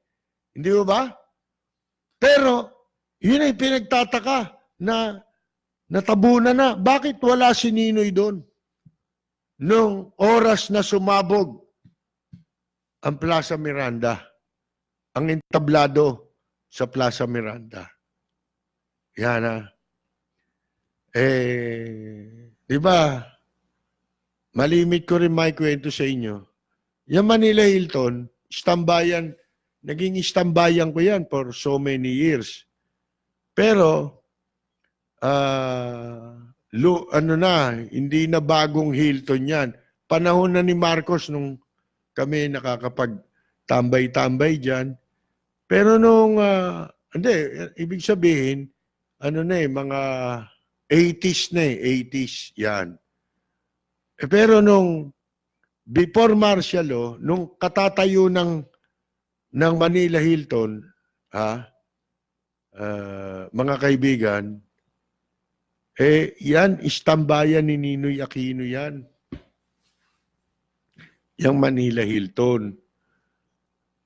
Inabot ko yung mga matatagal ng regular ng Manila Hilton. Kasi sikat nung araw yan. Mga kaibigan, pagka may mga dayuhang singer, diyang tumutuloy at dyan nagpe-perform. Manila Hilton. Nung wala pang martial law. Naitayo naman yan, ilang taon lang bago mag-martial law pinakasikat na hotel yan. Mga panahon na yon. Ngayon, so marami dyan, mga regular sila dyan, mga negosyante, kung ano-ano. Na inabot ko pa Nandyan pa rin sila. Kasi nga, during 80s, early 80s to nagkaroon ng ng United Nations Walkers Club. Organisasyon, mga judge, mga government officials, halo-halo, may journal, konti lang ang journalist yan, bilang sa daliri.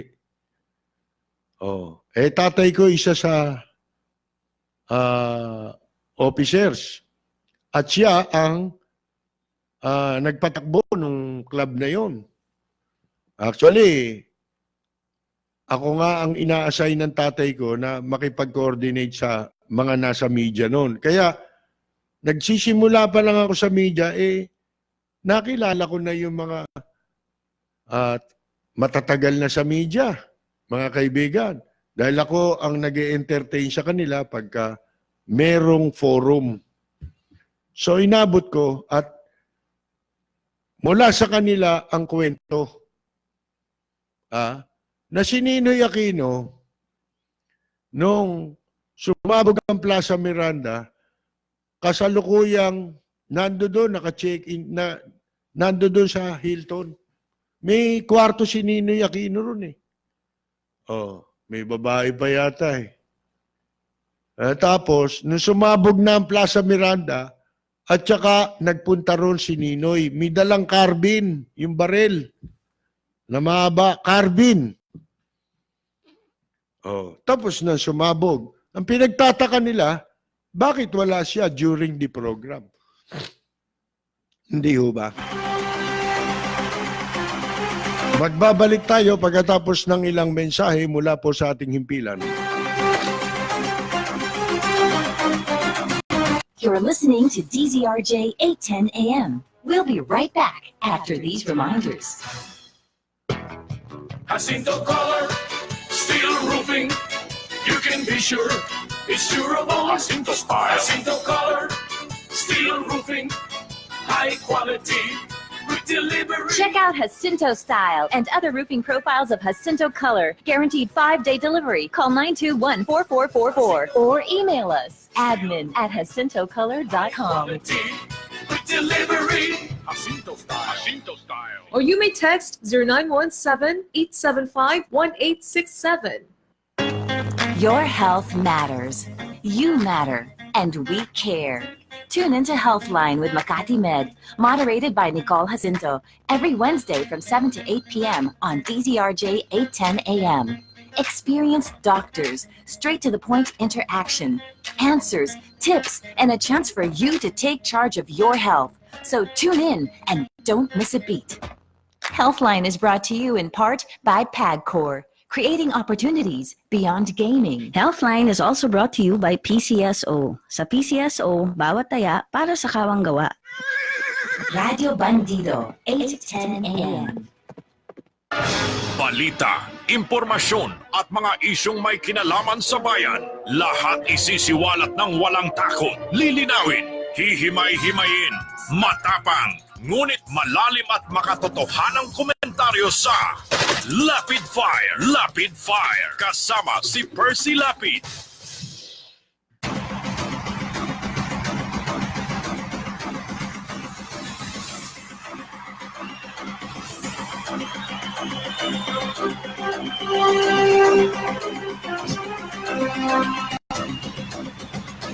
Sabi ng isang nag-text dito, ano raw baka raw kasalukuyang nung pasabugin ng Plaza Miranda, may pasyente si Ninoy doon sa Hilton. Naalala ko tala yung kwento. Yung kwento nung babae, magandang babae, nagpunta sa doktor. Sabi nung babae, Dok, pwede magpa-check up? Sabi nung doktor, ano problema, miss? Sabi nung babae, mainit kasi puwit ko. Ha? Sabi nung doktor, ganun ba? Dapat lagyan natin ng thermometer. Sabi naman ng babae, Dok, naiiyak ako sabi. O sige, para off ko ilaw para hindi ka mahiya. Sabi nung doktor, di ba? Pumayag naman yung babae, sabi, sige Dok. Nung patay na ilaw, sabi ng babae, Dok, hindi yan puwit. Sabi nung babae. Sabi naman ng doktor, okay lang. Di naman to thermometer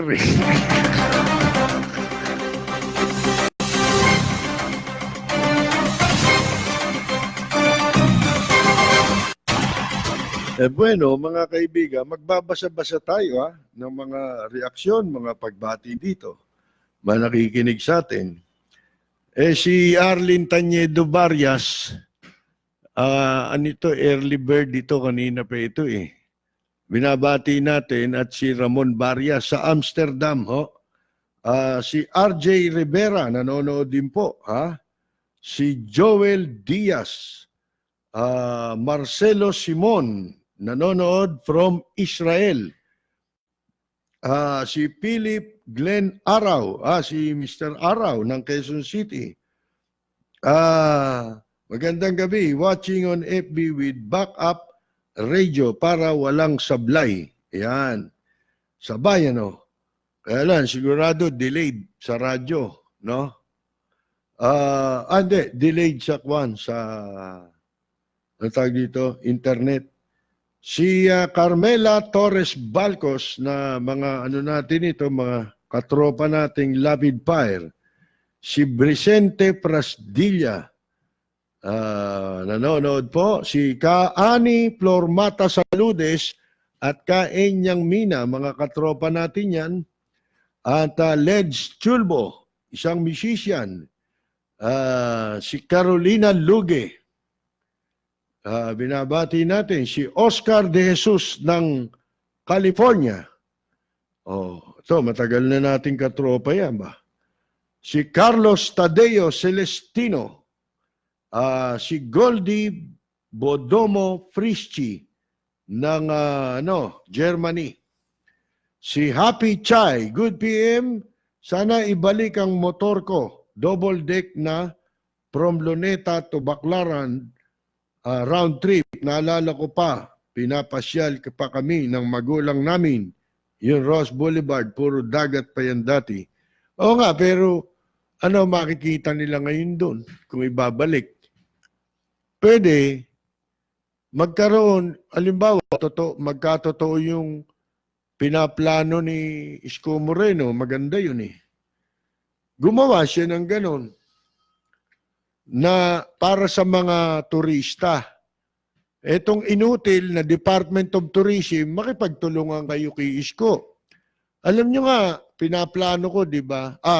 Minumungkahi ko dati. Di ba na, baka mamaya, kopyahin na naman eh. Isa-isa lang. Isa-isa lang ang mungkahi natin. Yan muna gawin nyo. Ito namang mungkahi nila, sabi ko noon, sinabi ko rin kay Mayor Lim yan, pwede naman niya siguro hanggang boundary. Hanggang boundary lang ng Maynila, Pasay. Kasi boundary ng Maynila at Pasay, may dagat pa eh. Di ba? Hanggang cultural, hanggang sa Philippine Navy. Di ba? May dagat pa yan eh. Pwede ka pa rin kumanan dyan, pumunta ka rin sa may likod ng Pocars Theater, may dagat pa rin doon. Madalit sabi, may ikutan pang konti, no? Yan. Tsaka yung mga marirestore na mga historical sites sa Maynila na pwedeng puntahan. Di ba? Gumawa tayo ng program na ganyan. Hindi lang para sa mga dayuhang turista, kundi para din sa mga Pilipino. Ito, tingnan ninyo. Tanda, sigurado yan. Ang daming mag-uuwian ditong mga Pilipino na naninirahan sa ibang bansa. Pag yan, nagkatotoo yan. Yan, nagawa nila yan. Di ba? Ang dami nga nagsasabi sa akin nag-PPM sa akin private message, messenger. Kapersi, pagka tuwan-tuwa ho kami sa mga pinaggagawa ni Isko Moreno, tsaka pagka nagkatotoo yung mga yan nasasabi kaming umuwi, sabing gano'n, para makitang muli yan. Tingnan mo, yung mga umuwi ngayon, hindi na nasasabi umuwi yan. Iba na nakikita nila rito eh. Wala nang nagpapaalala sa kanilang nakaraan. Yung mga matatagal nang nando doon. Noong isang araw lang, yung aking malapit na kamag-anak, matagal ko nang di nakikita. Nung maliit pa kami. Nagkita kami minsan nung ako'y unang pumasyal ng Amerika. Pero matagal na rin yun eh. 1990 pa yun. Sipin nyo, gaano katagal na yun. Di ba? Nag-uusap kami sa kwan, yung camera, di ba? May camera yung cellphone. Tinanong ko kung may balak pa siyang umuwi. Sabi niya, hindi pa umuwi ho yun Simula noon, 1 beses lang. Pero 70s pa yung umuwi siya. Ngayon sabi niya, magaganda pala mga beach dyan kasi ngayon, napapanood niya na sa mga, sa social media, sa YouTube. Sa YouTube siya nanonood lagi. Magaganda pala mga beach natin dyan. Hindi natin alam nung araw. Sabi niya, Mantalang nung maliliit tayo, dyan lang tayo nagsiswimming sa Ross Boulevard, sa Baclaran. Oo, kako, may mga ebak pa nga ron. Tawa ng tawa sa akin eh. Sabi ko, pag umuwi ka rito, maliligaw ka na ngayon. Wala na yung mga dati, wala na magpapagunita sa iyo na para matuntun mo yung mga gusto mong puntahan eh. Wala na eh. Mga kaibigan, kaya napakagandang mabalik niyan. Yung mga naggagaling dito, wala na silang interest eh, di ba? O umuwi man sila, parang baliwala yung pagbalik nila sa Amerika. Hindi naman nila nakita, hindi nila naramdamang umuwi sila rito. Di ba? Marami nang wala, ibig sabihin. Simula nung umalis sila. Si Jundi Valencia, katropa natin, nanonood din po mga kaibigan. At si Rudy Santos, dating membro ng Horoscope, naka-base na po siya ngayon sa Amerika, sa California. Si Armando Concepcion, on top of the hill, ika nga. Yung si Kininoy siguro yun. Si Jeff Beatty, binabati natin. Emelda Fernandez Rivera, nanonood po. Si Amarnata Ilano ay nanonood din po. Si Adi Reyes ng United Kingdom. Si Josephine Chua. Si Ate Salves Macario. Binabati natin, no? Larry Atanasio. Si Josie De Silva Ignacio ng Canada. Si Arthur Pabra. Si Alex Louis. Si Gary Mann ng Japan. Si Noel Campos ay nanonood po from Pittsburgh, California. Si Jerry Grad ng California. Si Jeff Tagle ng Maryland, USA. Reynaldo Dizon ng New Jersey. Si Alex Louis pala, taga Europe, EU eh. Si Jess Lebron Anay na watching from Hong Kong. Kamag-anak niyo ba si Anay Bisaya? Si Amay pala yun. Si Serfilo Lordan, watching from South Korea. Thank you. Si Jong Akendi, watching from Lake Elsinore, California. Ayan. Si Freddy Karamat ay nanonood din. Si Maria Cristina E. Pantaleon, watching from Rushden, United Kingdom. Si nanonood pala from Queens, New York, si Amarnata Ilano. Yan po, ha? Si Hobito Lial. Itong si Kwan yung nag-text kanina, di ba? O nag-message kanina. Numaliit daw siya, naalala niya. Sumasakay sila sa motor ko. Kami nga nun maliit kami. Sa amin, walking distance yung Ross Boulevard, ha? Yung Redemptorist, di ba? Redemptorist Road, yung simbahan, di ba? Redemptorist Road yun Pagpapunta ka ng Quirino Avenue, yung tumbok nun ay rotonda yun, di ba? Andun lang kami, sa rotonda ang bahay lang namin. Hindi doon sa gitna. Doon sa, doon. Doon sa lugar na yun, malapit doon. Malapit na lang kami. Ilang hakbang lang yun. 3 hakbang, nasa bahay na namin. From rotonda. Nung araw, nandyan yung mga katabi namin dyan, yung Monte de Piedad. Bangko yun di ba? Na simbahan, nawala na yun meron din di Santa Cruz. Pero sa Baclaran nun, isa yung sa mga landmark doon. Monte de Piedad, di ba? Nung araw. Katabi lang namin yun.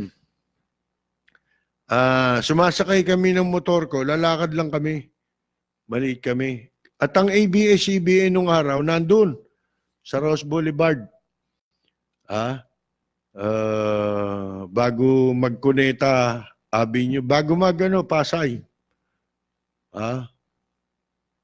May ando dun yung studio, ABS-CBN. Mapapanood mo pa rin sa gabi, may boxing doon sa labas ng ABS-CBN. May entablado ron.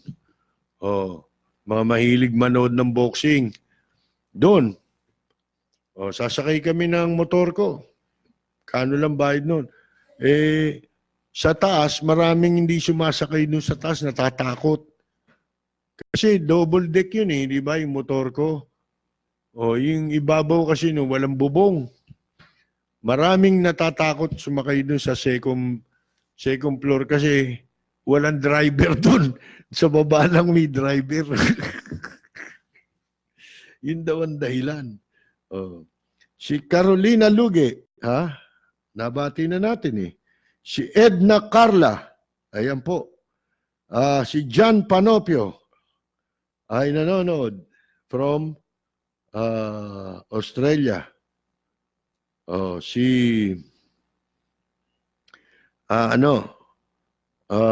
Ruben Chofilo, may naalala ko nung bata ko, yung may skating na fountain.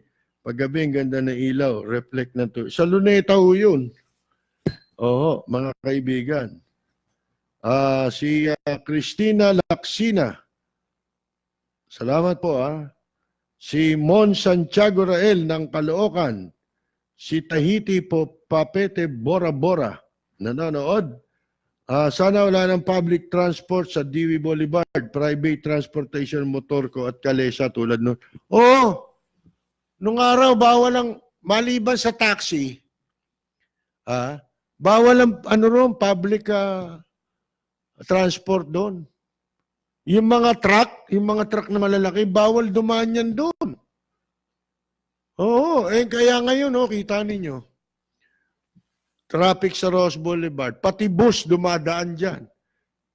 Dati kasi bawal yan Alam nyo kung lilinisin yung Baklaran, pwedeng dyan ulit dumaan yung mga yung mga pampublikong sasakyan Bakit dyan kayo dadaan Sa Ross Boulevard dapat yan, bawal yan sa sa pampublikong sasakyan. Tama sinasabi ni Rudy. Si Janet Ikeda, magandang gabi din po. Si Pau Aguilar Castro, binabati po natin Si Cynthia pala, nanonood sa atin sa Tondo. Lorasam, Lorasam Sampaga. Kamusta naman yung Pilipino? Wala na. Ang dahil magnanakaw dun, di ba? Pinagtatanggal. Natira lang si Pema Duterte. Ewan ko, bakit natira yun? Si Luel Liedo, Junior, Matao Guro Academy, Filipino Martial Arts for Arnis Demano, Republic Act 9850 Education, New Jersey, USA. Yun.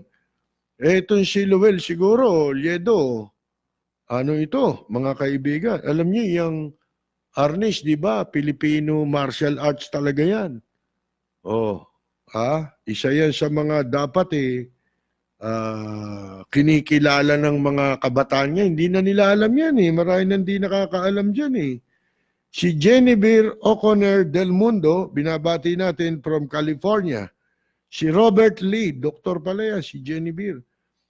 Robert Lee Asia, si Parer watching from Port Rotterdam. Si Doc Ted ay nanonood din po. Isagani RMG Cambo Alcoreza, watching here in San Pablo, Laguna. Kamag-anak mo ba si Dennis Alcoreza? Si Christian, weather lang kung sino nakaupo sa gobyerno. Bira ng bira.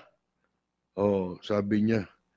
Si A. Galyeb, binabaliktad no? Yung pangalan ang hirap basahin. Watching from Kuwait. Pakiyanin niyo naman. Hindi ko mabigkas nakakaya. Kung bibigkasin ko, mali. Si Marites Daag. Ituloy po sana ni Mayor Isko para tularan siya ng ibang artistang politiko. Kaya kayo mga artista, maiya kayo sa ginagawa ni Isko Moreno. Kailangan tularan niyo siya. Ito nga pala, yung Pasay, unti-unti na, gumaganda na rin. Yung Top Avenue. Pero Parañaque wala Sabi ko sa inyo, yung Baclaran, boundary yan ng Pasay. Baka akala ninyo yung komunan doon sa may LRT, Baclaran yun. Hindi. Nagsisimula yan, banda pa ron Yung sa mismong yung babaan, doon nagsisimula ang boundary. Kapraso lang ang vendor doon na papuntang Pasay Ang talagang vendor hanggang Baclaran po yan, mga kaibigan. Quirino Avenue. Kasi Top Avenue na yun yung ano na yun, yung LRT, top na ho yun. Si Chris Dapat Bagyoro Jr. Okay naman po ako. Salamat po sa pangungumusta nyo. Si Abigail, magandang gabi din po. Si Lynn de Borja Galvez. Si Rosita DC. Dati may love bus lang sa Ross Boulevard. Hindi. Inabot ko yung love bus nung una yan. Dumadaan niya Harrison. Papuntang Baclaran. Sipin ninyo yan. Bakit nakakadaan noon? Mabini biyahe niyan Mabini Harrison Dumada, pisong malaki pa noon, yun ang bayad. Galing pa akong Japan noon, nung bago yung lumabas yung labas niya, 77 yata. Tuwan-tuwa ako. Makaya ko ng labas, ang lamig. Kako. Si Emma Kuwano, sa Fukuoka, Japan.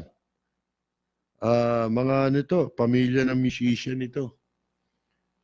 Si Joe De Lemos, Roland Dantes, Arnis de Mano King. Si Nick Mozo, Capitol Theater yun sa Escolta, Kapersi. Diyan ko napanood si Nardong Putik. Si Lynn, ito na ba? Napala natin. Isagani RMG Cambo. Hindi po, kaapelyido lang po. Dati po akong taga-Tondo. 2 months pa lang akong nakatira dito sa San Pablo. Ganun po pala, no? Pero kaapelyido ninyo, no? Color Purple is watching. Si Bak Kia Onza from Long Beach, California.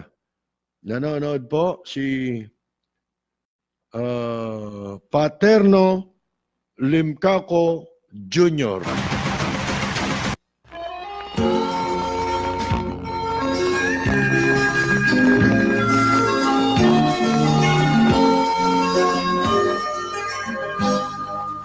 Bayan ko ay isa ang nahiling. Dito'y wala ang pagpupunta. Nanonood po naman from Pulilan, Bulacan, si Ricky Valero.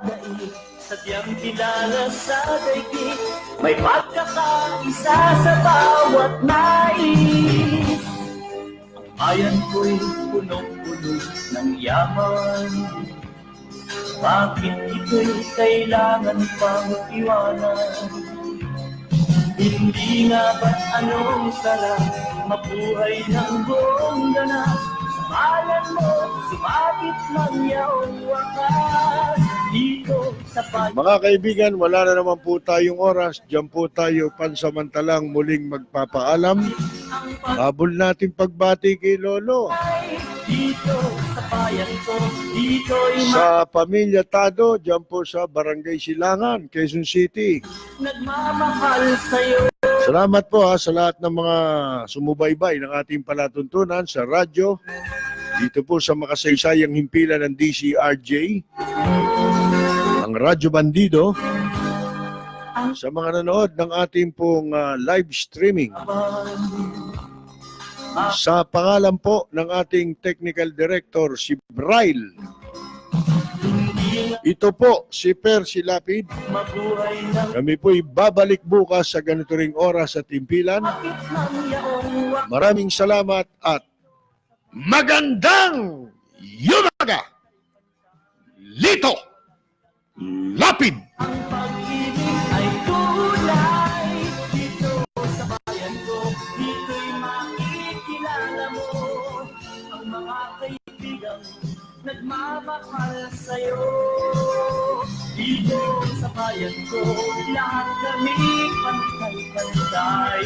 Walang nang aapit, ang pag-ibig ay tunay. Dito sa bayan ko, dito'y makikilala mo ang isang kaibigan, ang mga kaibigan, ang bawat kaibigan na totoong tao.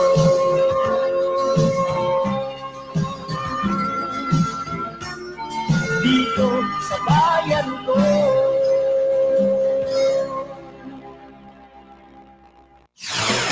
This is DZRJ 810 AM, Radio Bandido, broadcasting nationwide on 50